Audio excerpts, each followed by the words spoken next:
Hello, everyone, and welcome to the Accelerating Success Fireside Chat. My name is Nadia Ike, founder and CEO of Accelerate, and I am joined here by my amazing co-founders, Anyakeme Umo and Markel Carter. Here at Accelerate, our mission is to maximize the well-being of the career well-being of athletes by helping them understand their value and how to effectively position themselves to create opportunities beyond the sport. Opportunities where they can develop, refine, and transfer their skill set. We have an exciting program for you today. I hope you're as excited as I am. And so please don't be shy to use the Q&A box for questions at any point in time. And I'm now going to turn it over to Anyekema to get us started. Thank you, Nadia. I'm so excited to be here today. My name is Anyekeme, and I am a co-founder and COO of Accelerate. And I'm going to introduce the incredible panel that we have lined up for you today. Marcellus Wiley, retired All-Pro NFL defensive end, entrepreneur, and host of Fox Sports Speak for Yourself. Natasha Hastings, USA Olympic gold medalist, founder of 400-meter Diva Collection and the Natasha Hastings Foundation. Nate Robinson, NBA veteran and founder of Hold That Clothing. Nzinga Prescott, world champion bronze medalist of US fencing, 5-time world champion medalist, first African-American woman to win an individual medal at the World Championships, and advisory staff at Ernst & Young. And finally, I would love to introduce our moderator for today's panel, Greg Levy. He's the Associate Dean of Academic and Student Services and Strategic Initiatives and Director, Entertainment and Sports Law at the University of Miami Law School. I'm going to turn it over to you, Greg. Thank you.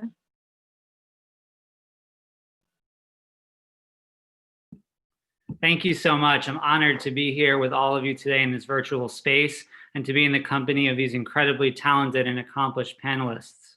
I'm also thrilled to be participating in this event with Accelerate. I believe deeply in the mission and vision of Accelerate, and I look forward to being a part of future events.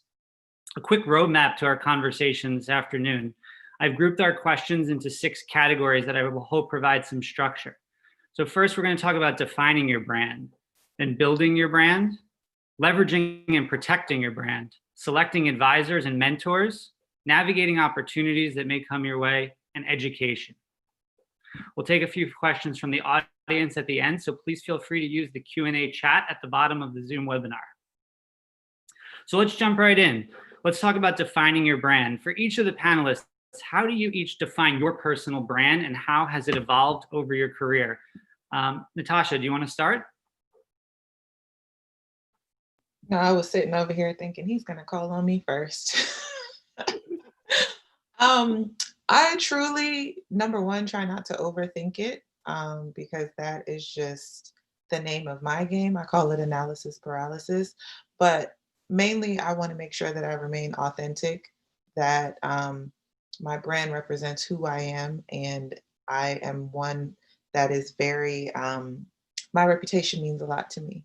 So my word is my bond, my reputation is my bond. So I think about the things that I represent, be it from being a mother to an athlete, now going back to school, and being authentic in terms of what my journey has been throughout my career on the track.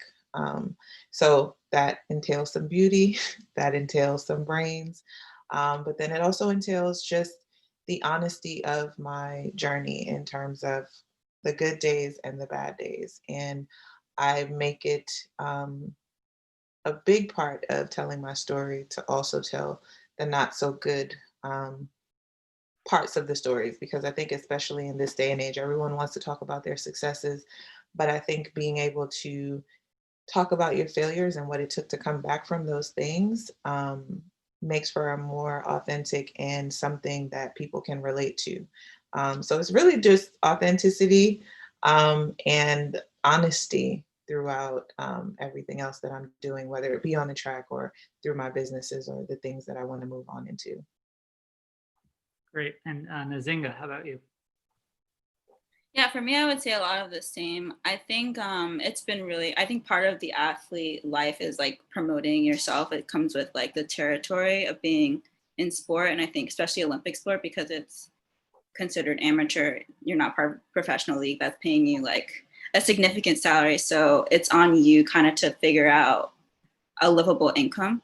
And so I think it's part of the marketing becomes part of it. And it's not something I've always embraced, but I think more recently I've tried to like very much curate like what I'm presenting publicly so that it's representative of what I'm doing and what I care about in my life. And I think once you put that out there and it's reflective of like things you care about, it attracts more opportunities in that lane. So I've been trying to be more intentional about that image, that personality that I put out there, because I think there's a lot of opportunities that are, associated with like curating your brand. And so I've tried to invest more time in it. But I think it's a balance. I think spending time on like curating your brand is you also have to do the work to become this person that you can market. So I've always kind of focused on, the skill, like being the skillful fencer, like it's just what I care about. And then like if I post things, I post it. But now I'm trying to, more actively be engaged with other people. So it's kind of forced for me, but it's coming along. Sure. And Marcellus, you're on mute.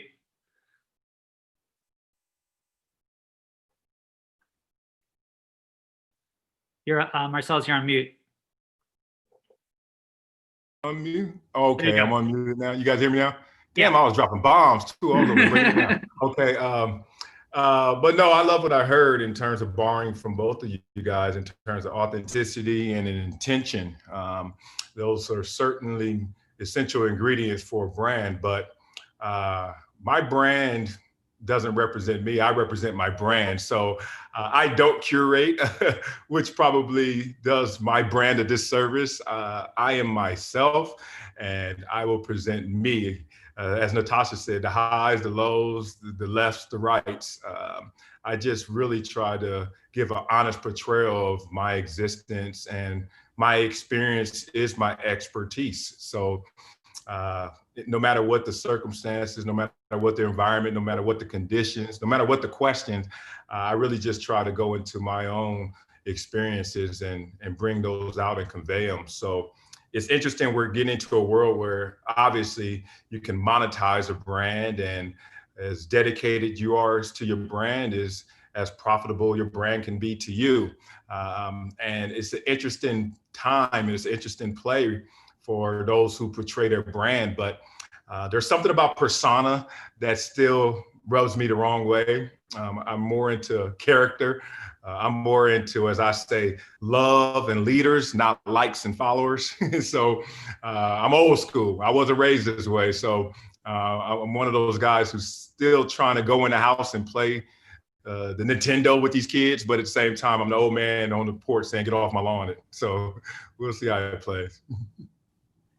Great. Thank you all so much. Have you always been conscious of the power of your brand? And if not, when did you realize the power of your brand and your platform, and I guess the implications of being of having that brand? Does anybody want to jump in on that? Well, I learned, one, being a professional athlete, once you retire, you know how much you made, and you're excited, you're happy. You're starting to think, am I going to golf for the rest of my life? I'm going to party? No, I'm going to raise a family. What am I going to do with all you've acquired in terms of that investment? And then the first thing that happens is you look at the next generation of professional athlete and realize they make 4X what you made, even if they're like half the player as you. So you go through that jealous period, like, damn, they making that much doing that. But then it hits you in the head when you start to see these personalities and influencers, and they're lapping athletes. So you're like, for doing what? Like, just like making milkshakes every day. And it's like, they're making more than you did and you play the game. So I think that's when brand first hit me in the head and said, hey man, even if you don't respect it, it's respected out there. But in terms of really trying to push it forward, there are tremendous opportunities, as we all know, that come from just the fact that people know your public personality. And it's important to make sure that that represents what you want it to represent, no matter how narrow or how broad that looks. So I am cognizant of the impact of branding. And look, you look at Shaquille O'Neal, he branded himself perfectly in terms of being a tremendous athlete and player, but a tremendous personality and a guy who smiled while he was putting in work. Now every other commercial has Shaquille O'Neal in it, no matter what. So there's a lot of different ways you can influence the game, and it's always going to be beneficial if you're mindful of it. Great. Anyone? I'll jump in there. Yeah. For me, it was 2011, 2012, where in track and field, we mostly depend on a shoe company for our compensation. But at the time, Under Armour signed me. And when they came to me, they basically said, like, we're not really coming at you for your performance. We actually see that you have a presence on social media, and we see that you have a story to tell. And that's what we want to align ourselves with. And I would say I've always been kind of cognizant of like the things that I put out there. And like I said, my reputation means a lot to me. But it was in that moment that I realized that I don't have to just wait for a shoe company to align with me, that I was marketable to other brands, but it was in how I told the story. But it wasn't until I actually had that conversation with Under Armour that I realized that, wait a minute, I don't have to wait for Under Armour or a shoe company to be the one to give me a salary or, you know, be an independent contractor with, because in our sport or track and field, you're kind of taught that like, this, you get your appearance fees, your prize money, you get your money from your shoe company, and that's that. And you're not really taught to diversify your portfolio.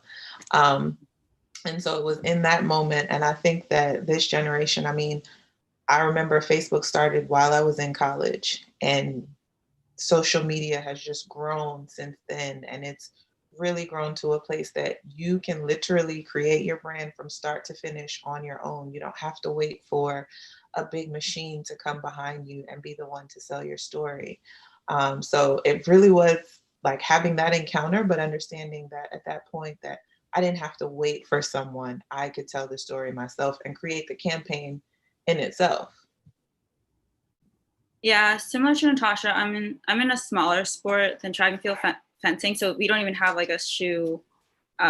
We don't really depend on like a corporation to sponsor us, because sponsorships, at least this is how I approach it, sponsorships are hard to come by in my sport, especially an amount that would be sustainable. So I think my number one go-to is like get a job, you know, that can support me, that's flexible enough to support me financially, flexible enough to support my fencing schedule, my training schedule, and my competition schedule, and I can leave when I want and come back when I want. So that's how I got the job at Ernst & Young. They were an Olympic sponsor for Rio, and they were recruiting retiring female Olympians to transition to business. So it was like a good buffer to like enter the professional business world.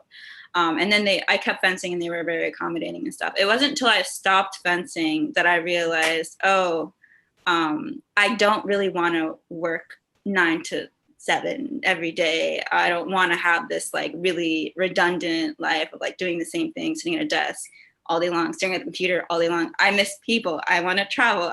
I'm in consulting, you do travel, but I like want to travel, and I want to continue my life in sport. I don't want to start a new life that's very separate from sport. And so that's when I realized like I need to figure out my branding better so I can continue this life in sport and monetize it.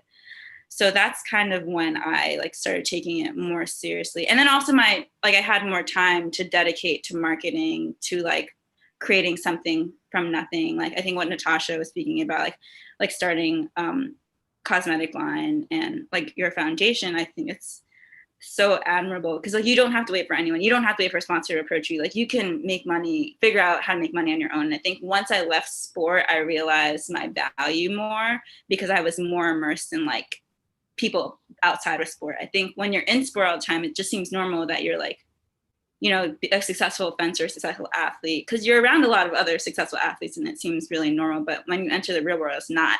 And you're like one in a million, like, you know, it's, you have a lot of lessons that people would benefit from learning. So I think once I realized that, I think I'm just beginning to understand that I can leverage it to, you know, monetize it and continue my life in sport and not like diverge completely to something else that's not as appealing to me. That's a great segue into our kind of next topic, which is kind of building your brand. So if I can take each of you back to the moment when you first became a recognizable athlete, a public figure, was there anything you would have done differently as you built your brand? You gotta start saying names. You ain't calling me first every time. Natasha, you. I'll go first.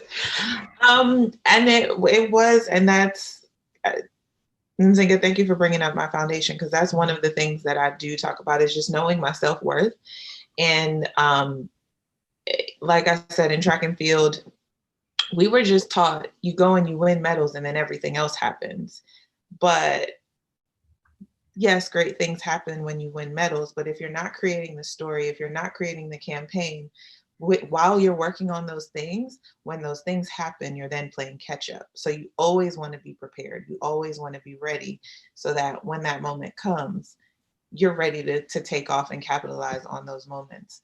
I think largely, and particularly in our sport, we do wait for that moment and we're just told like, you know, you go win medals and then everything is going to fall into place. But then if you win the medals and you don't have the story behind it or the journey behind it, then there's not something for people to connect with in order for you to monetize that experience. So knowing my worth from day one, knowing that, you know, if I design what it is that I want and put the plan into place while I'm doing these other things, then so many other things can happen at once versus just waiting for this one moment. You got to be ready at all times.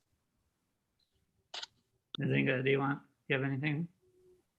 I would say just starting your own thing, I think, is a big deal. Like Natasha's saying, like having that story. I think when you're so passionate about something that you start something from scratch, I think that's appealing to other people, and they see your passion through your work. Like when you can demonstrate and like present like your passion, I think people will gravitate towards it. So like, so recently I started a fencing in the park program. So teaching fencing, it's just something I wanted to do. Like I want to share my sport with kids in my community. Like I always felt like I was one of one doing fencing, like where I'm from in Brooklyn. And I was just like, these kids would love this sport because I love the sport because it's an amazing sport. It's just, first of all, it's not in Brooklyn, and financially it's just like excessively expensive. So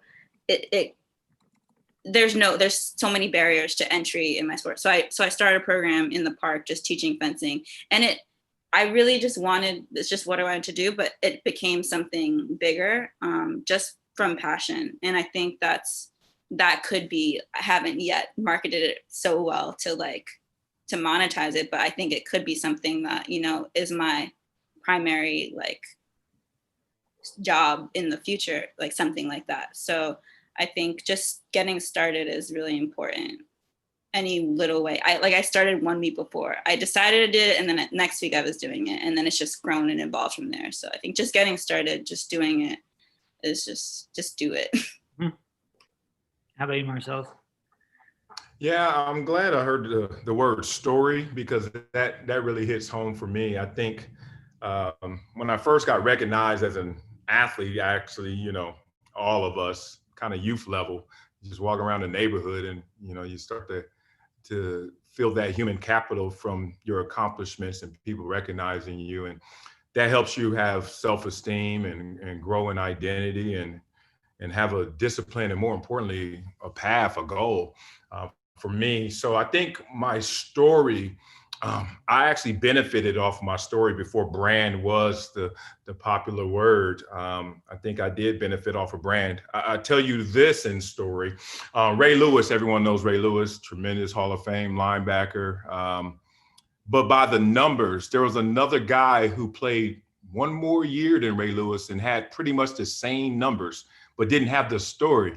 and his name was London Fletcher. And I don't think a lot of people know who London Fletcher is. But the point of the story is Ray Lewis doing it and then dancing and some other issues, but just showing that personality made everybody say, I know Ray Lewis, and always vote him in the Pro Bowl. He's a Hall of Famer.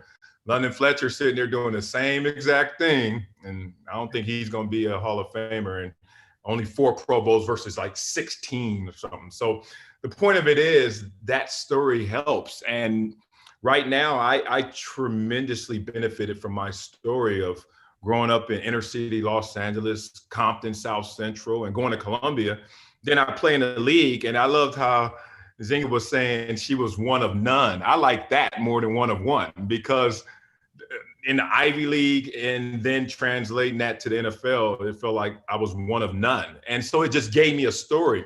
I would do something and they would put a cherry on top just because I was the guy that came from the Ivy League. That wasn't the yellow brick road to the NFL. So just being unconventional, just being different. And that is part of the story. So I think what I learned from that is no matter what your experience is, it will inspire someone. And more importantly, it will inspire them to tell their story and to gravitate more to yours, because they're probably sitting there behind that barrier of entry. They're sitting there behind that wall saying, it doesn't exist, so why should I display it? And a lot of times us, blessed as athletes, we kind of get forced into that role, even though we wanted to do it in the first place. They take you places, you get recruited. You know, it's amazing when you're doing well and all the invitations to the track meets come all across the globe. And then when you're not, then you're like, is my address the same, or they're not sending them the same? You know, it's just amazing how much it's a push-pull relationship. And brand helps you pull all of those followers that you don't even think exist, but they do. They're just waiting for you to go out there and lead.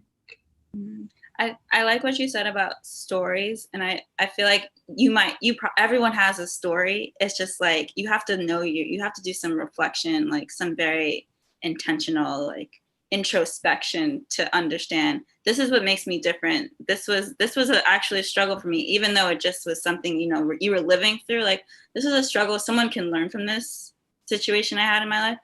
Just even realizing that is part of your story. I think that's an important step in being able to tell your story. Just knowing that you have a story. Everyone has a story. It's just like how you can put the words together and make it relatable to someone else. To that point, one more thing. It's funny because now I host a TV show and all I do is talk. And it's like, if they would have told me I could have done this before I played football, I would have skipped the football and just got to this, because it's way better. Like, it doesn't hurt. I don't care what they say. I'm like, I'm going home in an hour and a half and nothing's pained and nothing's in trouble. No surgeries, right? But a reporter told me, a friend actually who went to Columbia, Stacy Pressman, she worked at ESPN while I was a young, like a rookie, second-year player. And she told me, she said, always focus in on the mundane. And I remember we were talking and I was just telling her how the NFL was. And she was like, yeah. And then she wanted to hear stuff that I just was like, whatever. And she was like, no, that's the part. And I was like, what do you mean? She's like, no, tell us when you walk out of a locker room and there's like 50 other dudes and they're all bigger than you and you're big as hell. And then all you hear is cleats hitting the concrete. And then it gets silent because your cleats are now on grass. And then you hear a roar of 80,000 people. And then the light emits and you're like, whoa, and you can make them all yell or shut up. She's like, I want to hear that. Mundane things. But for me, I was just like, that's another game. We do that every week. And she was like, slow down, as you said, reflect on all the little things that make you so distinct. Right. I think it's important for yourself. Yeah. He took the words out of my mouth. I literally was going to say, it is the mundane things. I started a YouTube channel and I'm like overthinking these topics. They want to see me tie my spikes up. Like, it's literally right. the most mundane thing that you would never think that is what people want to know. But there's literally a story in every crevice, corner, niche in your life, because they want to know, how did you get to this level? How did you do, like, mundane? It's the truth. Yeah. It's honestly worse it's work in another way. It's like, it's much smarter work to be able to reflect and like extract something that will be interesting to someone else. I mean, putting the hours, like you're saying, Marcella, like for the sport is really hard. This is like a smarter way of working. Mm-hmm. And I think you definitely need the sport. Like it's hard to get there without having something that you have expertise in. But yeah, it's just like switching up how you're putting in the hours. Because it's not hard. Harder, but not harder, but smarter. Yeah. Smarter working. Yeah. And smarter, not harder. Yeah. So what are the other skills that you had to develop outside of the sport that has helped you to build your brand? And really, like, as you start to pursue business opportunities, like what are those skill sets that have been most valuable to you? I really like the skill of project management and planning. These are things, and I learned these like in business. I feel like working as a consultant in EY, like there's a whole resource on a client team who's only planning the project, like road mapping, timeline, like tracking deliverables. And I'm like, I need this for my life. I need this for myself. And I feel like now that I've tasted some of this skill, like if I had applied this in my actual sport life, like having a strategic plan for each week, like what's my roadmap? What are my goals? Like very deliberately written out for myself. I think it would have been like a huge asset. So that's one thing I'm looking to like invest more time in learning. Same. And I was sharing this with a couple of people recently, where transitioning from a life where I've had a coach and an agent my entire life, it's like, putting together the plan. I know what my goals are, but now actually being the person to put the plan together, to project manage, and then also be the person to walk into the room and ask for what I know I'm worth. It's different when you can hide behind your agent who does all of that. But now when I'm applying for a position, or, I'm selling a product, why do I cost this much? Why is it worth you giving me this much? But for however long, I've had someone do that for me. So now as I transition into, professional life after sport, it's a skill that I'm having to sharpen, to not be afraid to ask for what I'm worth. But then also that project management part, it's a challenge every day where I'm like, all right, this is my schedule. This is what, now I got to add mom in there too. And mom is at the top of the list. So like really being, strategic about the time, where I place my time, but then also, working towards my goals outside of the sport. I definitely have the discipline to transfer it, but it is a new art that I'm learning. Yeah, Natasha is blessed because she participated in my favorite sport, track and field. And the reason I love track and field so much is because of all of our sports that we all participate in, there is a little bit of subjectivity to it. Or you as good as your team? Did your team carry you? Did you carry the team? Was it your coach? A lot of players hear that in team sports. In track and field, because it's an individual sport, and just because you're racing against the clock, I don't want to hear a conversation of how good you are. What was your time? And then that tells me everything. It's the shortest conversation of greatness compared to anything else. And it's not like, whoa, your opponent was weak or you were good. I love track and field. Reason I bring that up is because I have some of those principles built in me. Being a football player is a meritocracy, basically. It's supposed to be, at least, where the cream rises to the top. And you know what objective measures are necessary to be termed great. You know what to do: sacks, tackles, yards, run him over. You know exactly what the scoreboard looks like. It's objective. Here are the points, and you get those results. In the real world, I have tremendous attributes because I played a sport. But then you get in the real world and it's subjective. And you're like, wait a minute, where'd the scoreboard go? And they're like, what do you mean? I'm like, why am I making plays, but I don't see the points? And then what are you using to grade the points on? What scale? And it moves based on where you are and who you're with. And I'm sitting there like, wait a minute, bro. My whole life, I'm told if I knock the quarterback down, that's a sack. Now you're telling me I knocked him down, but he could get back up because, I know him and his friend and his dad gave me a call.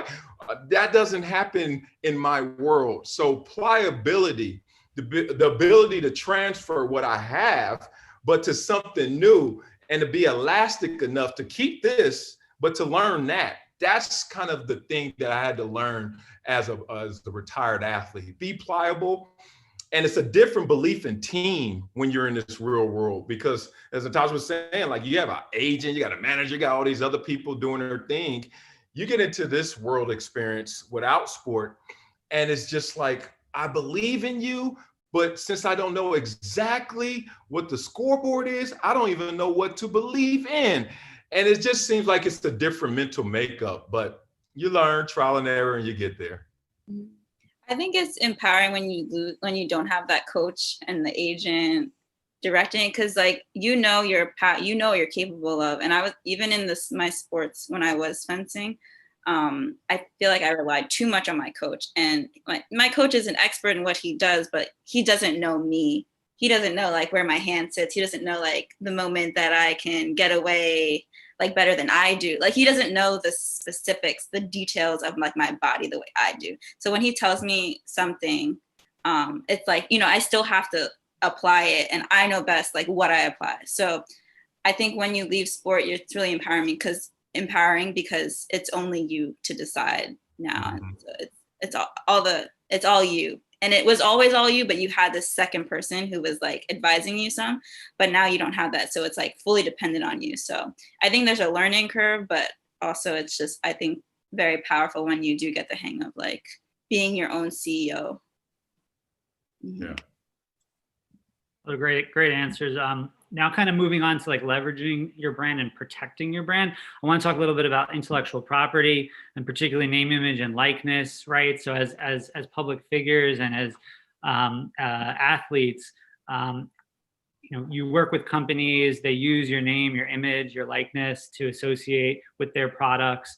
How have you navigated using your name, image, and likeness to leverage your brand? But then also talk a little bit about the enforcement side. Have any of you been in a situation where the company used your name, image, or likeness without your, authorization? And how have you navigated that process of enforcing your name, image, likeness? I go first, y'all. Look at y'all stalling. Yeah, I mean, look, it's certainly a tug of war at times in terms of protecting what your brand is and the exposures of it. So whether it's been a couple of times I've had to send letters, and a couple of times I had to go to court to protect something. It's really interesting, even in the protection process, how tricky and how slippery it becomes, because projected values come into the conversation of someone can steal your likeness and trademark or whatever, but then you get into a projected value conversation and you're like, wait a minute, they already stole my stuff, so that should be enough. But then it's like, but what were you going to do with it to make it of certain value? And that's what you're suing for. Long-winded conversation, basically to say, even if you try to protect your stuff, that's just the beginning of the fight. But those things said, it's been good in terms of curation and working with corporations in curation, working at ESPN for 11 years, working at Fox, working for the NFL. These are big time companies in terms of their reach, in terms of the antennas they have. And it's interesting. Sometimes there is a saturation because now it's funny when everything was live television events, everything was fewer channels, everything was traditional cable television. They felt like they had that understood and model. And then you enter in the stream era, and now with the digital, and obviously with all the different ancillary channels and your phone, like now you can be playing what Warcraft and still watching the game. It's like, it's so crazy. And these corporations don't seem like they have their hands around it. And in terms of the Nielsen ratings, they don't have their hands around it. So we don't get proper value for all of our ratings. You go to a sports bar, you lose some of the ratings. You have a bunch of friends over, you're losing some of the ratings. You're watching it in non-traditional ways, you're losing some of the ratings, which is really some of your value. So it's interesting. We should get more intelligence as we can, because that's where the money is where are the eyeballs going, and truly knowing how to count those eyeballs. And unfortunately right now, they're not up to speed just yet on that. And that's why we're seeing a lot of the ratings suffer in most categories, is in part because they're not counting them properly. Anyone else want to jump in on this one? I started to say I don't have too much experience, but then I do have a little bit of experience. I did protect in terms of I became known the 400-meter diva, so I went ahead and trademarked that. I haven't necessarily run into an issue where someone has tried to use that, or in partnership with Under Armour, they've been respectful of that, and I haven't had any issues there. But what I will say is, in the sport overall, in track and field, there's been that issue where we run into the problem of sponsorship, and we're very limited because they limit our logos and stuff like that, which on the one hand, I understand the business side of it and what they're doing, but then they're not really doing correctly the business over there, where they should be earning more so that the money then trickles down to us. So I've had issues with it both, or I shouldn't say I've had issues. I've more so had issues with it indirectly than directly, but indirectly, I'm not necessarily in total control, because if I show up with an extra logo on, then they could disqualify me and I can't compete.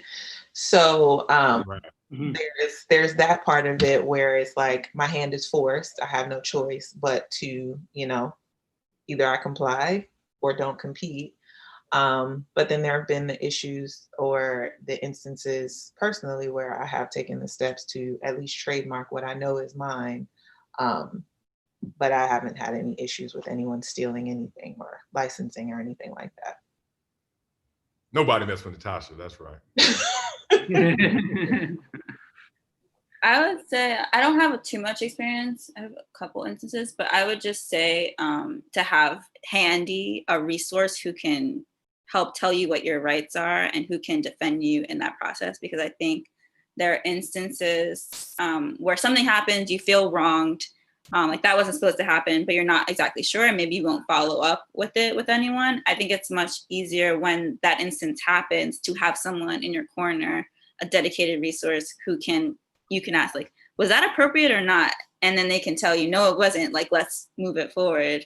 And they can help you do that. So I think just having that dedicated person is important, because it might come up, and for anyone, not just sports, for any situation. Yeah. So have a good lawyer. There's a funny saying out there. No, I think you're gonna like this one. I think it's like lawyers are like kickers in football, never appreciated until you need a good one. Until you need it, right? Yeah. On your knees. I feel like you don't even know you need one sometimes. Yeah. It's true. That's exactly right. All right, I want to talk into a little bit about using your brand to drive social change.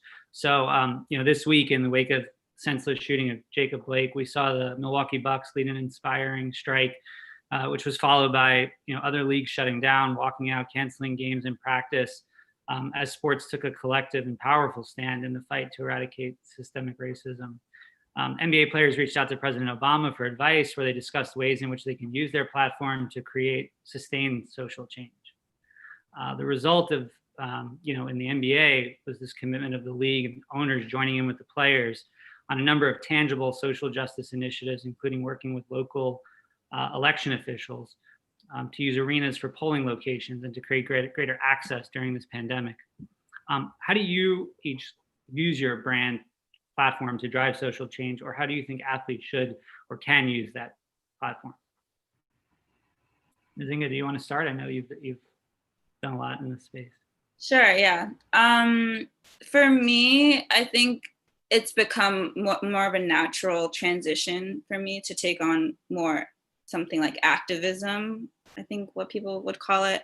For me, I really just feel like I saw something that didn't seem right, and I'm like, no one else is going to do it. So let me step in here and make sure this is corrected. So I think for athletes, I would say taking on leadership roles in your immediate sport community and beyond, and trying to reform like your respective organizations in terms of racial justice, racial equity, and making it more of a protective and inclusive environment for Black athletes, because it's not, you would think people think like you do, but they don't. And I've kind of assumed this role of educating my organization of like, this is disrespectful to me and every other Black athlete that you say nothing when things are going on in the world that are affecting me and my personhood and people I care about.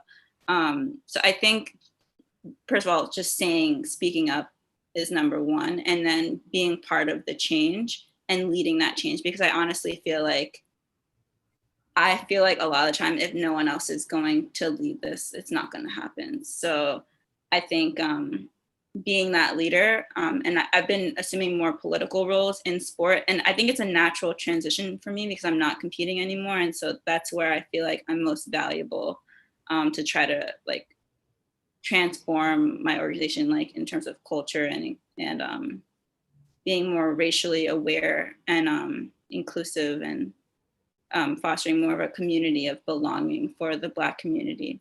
And I think beyond that, but beyond like your immediate organization, like sharing your gift, like every one of us has a gift, and sharing it with those who don't have access, I think is so important. My mom always says like, to whom much is given, much is expected. So I think we all have a lot of responsibility to, give what we had to the next generation of kids who look like us. So, yeah. Natasha, Marcellus? I'll go. I think a huge part of it is, and for me personally, is identifying how you want to voice your change and voice your protest. And it's funny because I heard a couple of conversations where it's like, well, what statement was actually made by the players boycotting this week? And I was like, well, then you could also say, well, what statement is being made in marching? Your protest is your protest. Your way that you choose to use your platform is your way. For some people, it's donating to the cause. For some people, it's signing petitions. Some people, it is going out and marching. It is boycotting. It is not supporting certain businesses. But I think it's important that you identify within yourself. Like, I know me. These days, I'm on a mission to protect my peace. I can't watch any more of these videos. I can't consume any more of that type of news. But I will sign whatever petition I can sign.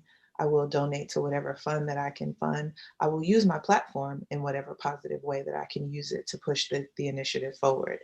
But in the process, I will protect my peace, because it is traumatic. It is, and I know there's many different ways to use your advocacy and use your voice. But when it comes to Black Lives Matter, for me, that's one of the things that, in order for me to be effective, I've got to protect my peace. And I have to be, empowered and feel good about the way that I'm using my voice. And some of that is by monitoring what I'm consuming. So I think largely, though, it's identifying what way do you want to use your voice, and how will you leverage your platform in doing that? Yeah, for me, it's, I know actions speak louder than words. So there are many ways up the mountain. So I try not to condemn others as they take their path up the mountain as I take a different path. But my path is always starting in that mirror, because I'm raised in a team community mindset, which is I could sit in that room all day and talk about other positions and how we can win and how you can play better. But I also know that there's some room for improvement right here, looking square in that mirror. And I start there. I look at this generation. I look at this energy right now, and in a good way and in a bad way. this is like my third iteration of this same energy, demonstrations, protests. I've lived through it. I had tanks on my streets. I lived through the 92 riots. You know, my family's story is crazy. In short, it's my grandmother's living in Watts, and then the Watts riots happened, and she's like, we got to get out of here. It's too crazy. So she goes from Watts to Compton, like Compton any better, but Compton was better.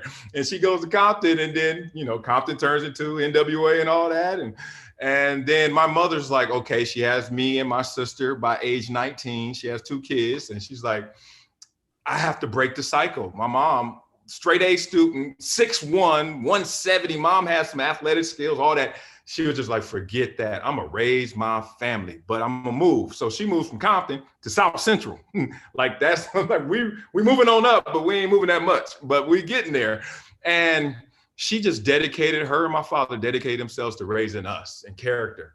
And why I bring that up is because right now, the polarization has occurred where it's a lot of us versus them. It's like, you know, we're talking about what we're going through, but everybody goes through it. It's amazing, like, every white doesn't have privilege. Let's just be honest for a second. But everybody black hasn't experienced racism overtly either. And there's a nuance, there's a gray area that is not having conversation, to the tune of Natasha has to turn off her TV. And I feel the same way, except I gotta have that balance. I gotta hear what I don't want to hear and what I do want to hear, so I could have that balance and not be so binary in scope. So I move forward actually with high character and saying, let me be the best example of what I want to see. And I think that challenge needs to be issued more so. Changing other people's minds is nearly impossible, y'all. But, you know, A for effort if you're going to keep doing it, because not many people want information. They want affirmation. And it's the same thing for you, it's the same thing for them. And it's an unfortunate dynamic, but it's real. And I use a little levity, so I try to bring light to heavy situations a lot of times in life, just to let people know that we're kind of all pulling in the same direction by the masses, but we're being manipulated by the media as normal. And I'm in the media, so let me tell you, that's facts. It's the Migos song cracks me up in this moment, because they said, walk it like I talk it, right? And everybody was, oh yeah, walk it like you talk it. And I was like, they got that wrong. You need to talk it like you walk it. It's amazing how many people out here, you know, like, yeah, I'm about to smoke. I got shirts on, I'm Instagram, this is for the signing this and that. This is why I bring that up. The NBA had Black Lives Matter t-shirts. They had Black Lives Matter on the court. 99%, not every single player, one player for sure didn't, and I think maybe another, but one for sure didn't wear the shirt. So it's 99%, right? 99% of the players wore the Black Lives Matter shirts on a court that says Black Lives Matter. 90% of them had social justice messaging on their backs of all races. 10% didn't, including LeBron James, Anthony Davis, some big stars as well. They just said, I'm gonna represent my name and not a social justice message. 99% with t-shirts, 90% with jerseys.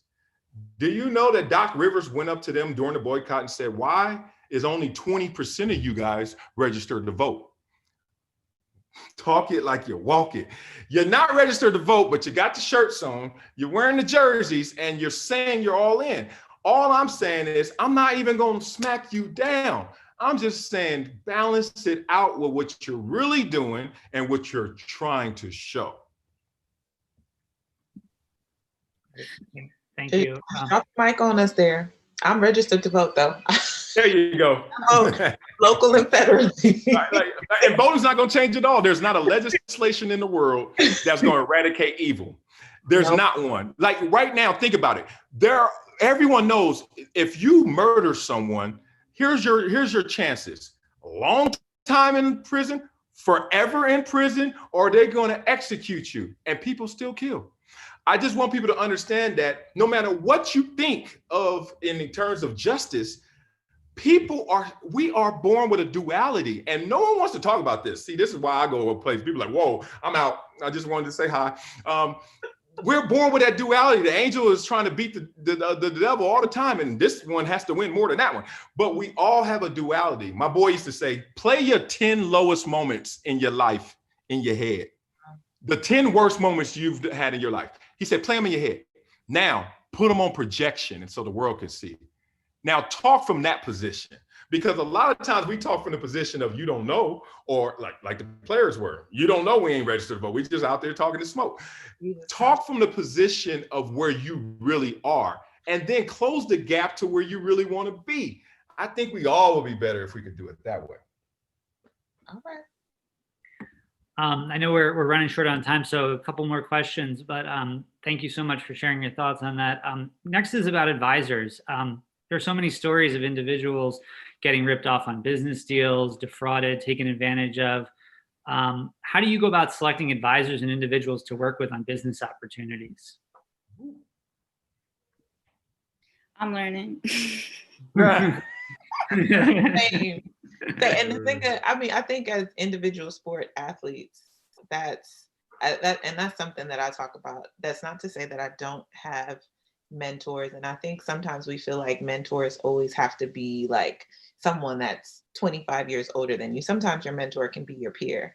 But I think in individual sports, I say this all the time, that is our curse, because sometimes when it's time to ask for help or to collectively work together, it can become a challenge, because we're not taught that in our. We're autonomous.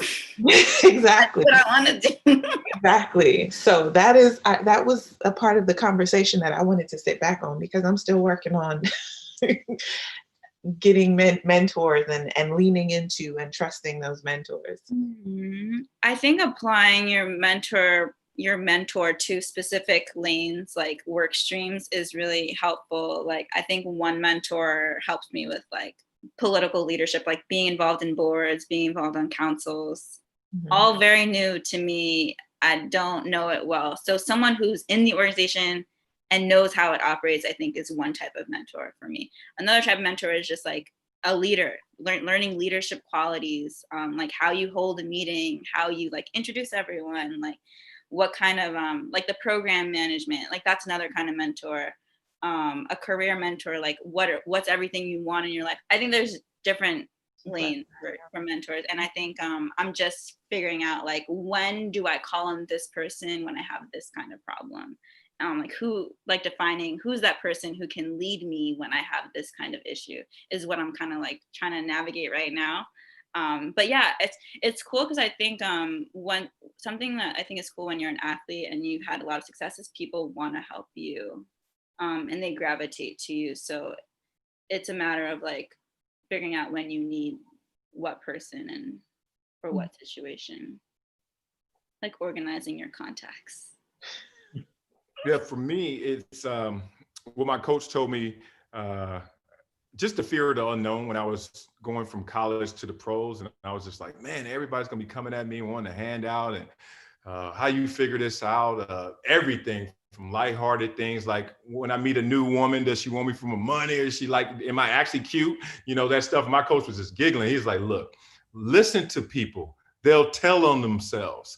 And he was like, trust me, every conversation you have with someone, they already are giving you the DNA of who they are. And when you're caught up in the sauce, and especially the speed of light that you're living through as an athlete, it takes you a while to really hear what you heard from hello. Like, it takes you 10 months in your first few years to know now, shit. Soon as I meet somebody, first conversation, I'm like, I got them. Look, all we're going to do is have fun with these ingredients, because you already told me what you are. So in terms of meeting new people and acquiring a new team, I'm listening. I'm not talking much. Same reason why I watch films, same reason why I study myself and my habits. We're conditioned beings. So as much as we think we're so like unicorn in terms of what we have accomplished, which is true, not so unicorn in how we do it. Like, we are who we are, and people are who they are. And they tell you if you're not, I always tell my wife this, don't root. Like, my wife's a rooter. She meets someone, oh my God, I'm so happy to meet you. And then they're telling you what they're not good at, but you're so happy for this connection that you're like plowing through all those stop signs. And I used to do the same thing with pretty girls. I ain't gonna lie. Like, when I was young and single, boy, pretty girl could sit down next to me. She'd say, I don't like hanging out. I don't like doing anything. I don't even like you. And I'm sitting there like, yeah, so what time we kicking it later? You know, because you're not listening. You're just plowing through stop signs. So listen to people. They'll tell on themselves. next question we have is about networking, and this was a question that kind of I had, but we have an audience question, so I'll kind of ask both of them together.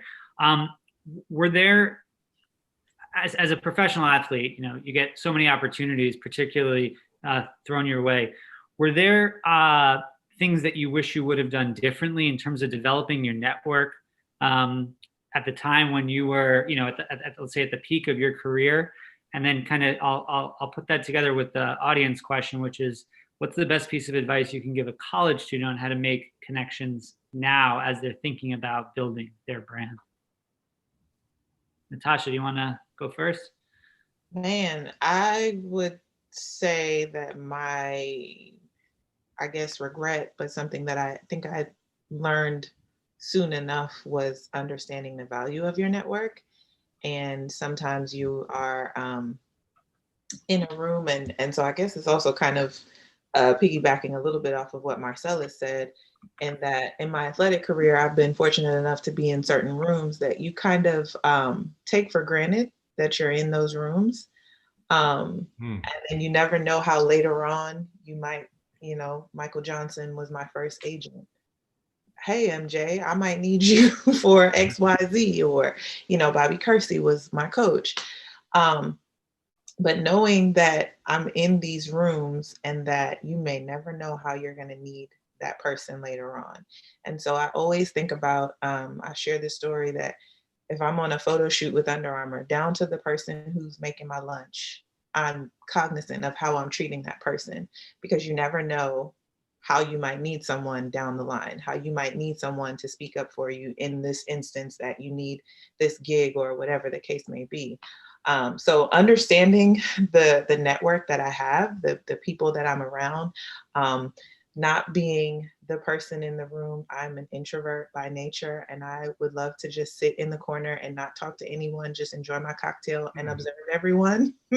But actually speaking to people and socializing, you know, that was a hard one for me as a rookie. But again, when you're in a room full of people, the art of networking is something that you do have to learn. Learn how to small talk and learn how to leave a lasting impression, so that if you ever do need that reference, you can call on that person. I'm not the talker. We connected, right? Yeah. Like, hey, you're in the back of the bus. We have the same hair. What's going on? I'm not the networker. Yeah, I've had to also force myself to like chit chat. Mm-hmm. But I feel like once you kind of figure out like a vision for yourself, you have more of a purpose in chit chatting. And so I think that's helped me some, but I'm still working on it. Network is crazy important though. At Ernst & Young, even where you have like a solid income, like you there's nothing changing based on, you know, your network at EY, except like your client opportunities. You know, if you don't want, if the client that you want to secure, it's based on who's going to be on that engagement, you know, and if you don't know those people, they're not going to pick you. People will always pick people they have relationships with, because it's easier, because it's a job, but before it's a job, it's like you have a relationship with that person. So I think a lot of the times when you have good relationships with people, they'll just gravitate towards you when there's an opportunity that pops up. So just to have like a good, what is that word? Like exchange. Rapport. What was the word? Rapport. Thank you.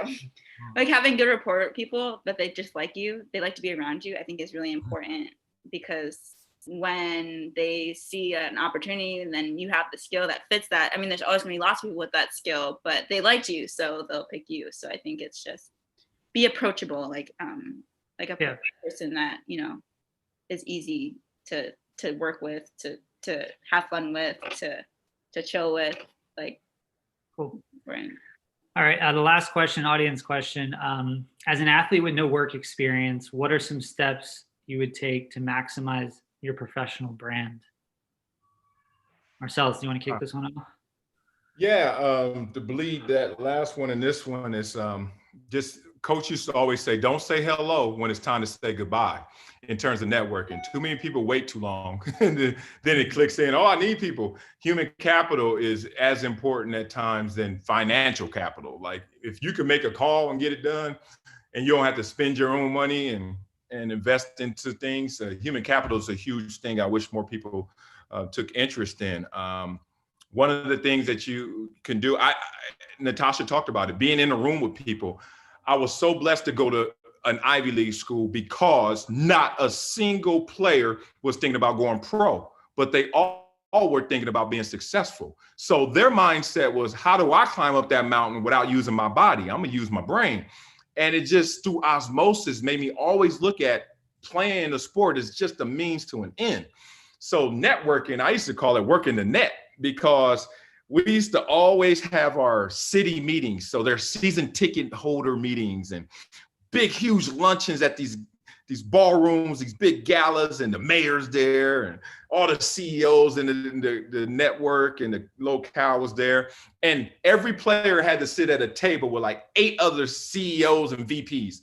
And most players were like, God, eye rolls, I don't want to be here. How long is the lunch? They feeding us, they taking care of us, and they putting us next to high net worth individuals and people complaining.